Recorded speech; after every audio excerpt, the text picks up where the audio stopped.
நம்ப மாட்டேங்க. அதாவது 100 படம் முடிச்சு தான் கல்யாணம். ஆமாம் வச்சுங்களா, 100 படம் முடிக்க வரைக்கும் அவர் ஏசி ரூமில் தூங்கலை. ராஜாபார் ஸ்ட்ரீட்டில் இருந்த மாடியில் இருந்த ஒரு கூரை கொட்டாய் கீழே இருந்த ஒரு 20க்கு 15 பெட்டில் ஒரு 10 பேர் படுத்திருப்பாங்க. அந்த 10 பேர் நடுவில் அவரும் படுத்திருப்பார். இப்போ இந்த 20 பேருக்கு சேர்த்து ஒரு பாத்ரூம் இருக்குது. அந்த பாத்ரூம் தான் அவரும் யூஸ் பண்ணுவார்.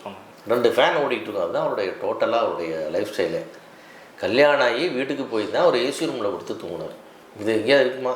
ஸ்டார் ஹோட்டல் கடைசி வரைக்கும் அவர் சாப்பிட்டதே இல்லை. நாங்கள் எங்கேயாவது ஷூட்டிங் போய் வெளியூரில் தங்க வச்சா அந்த ஹோட்டல் இருந்தால் தவிர இந்த சென்னையில் கிளம்பி போனார், இங்கே போய் டாஜில் டின்னருக்கு போனார், இங்கே போய் சோலாவில் சாப்பிட்றதெல்லாம் கிடையவே கிடையாது.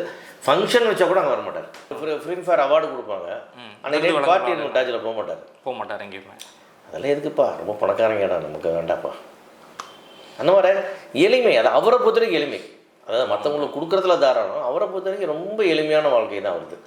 அந்த வெள்ளை வேஷ்டி ஷர்ட்டு தான், சாதாரண ஒரு செருப்பு தான், இந்த பெரிய அந்த அதாவது இந்த பிராண்டட் ஐட்டம் போடுறது, பிராண்டட் வாட்ச் கட்டுறது, பெரிய நகை போடுறது, அதெல்லாம் இதுமாதிரி ரொம்ப too much of luxury car வேணுங்கிறது, இதெல்லாம் ரொம்ப லேட்டஸ்ட். ரொம்ப ஏஜுக்கு அப்புறம் தான் அவர் கொஞ்சம் ஹைஃபை காரை வாங்கினார். அவர் ரொம்ப வருஷம் அம்பாசிடர் விட்டு மாற்றவே இல்லை.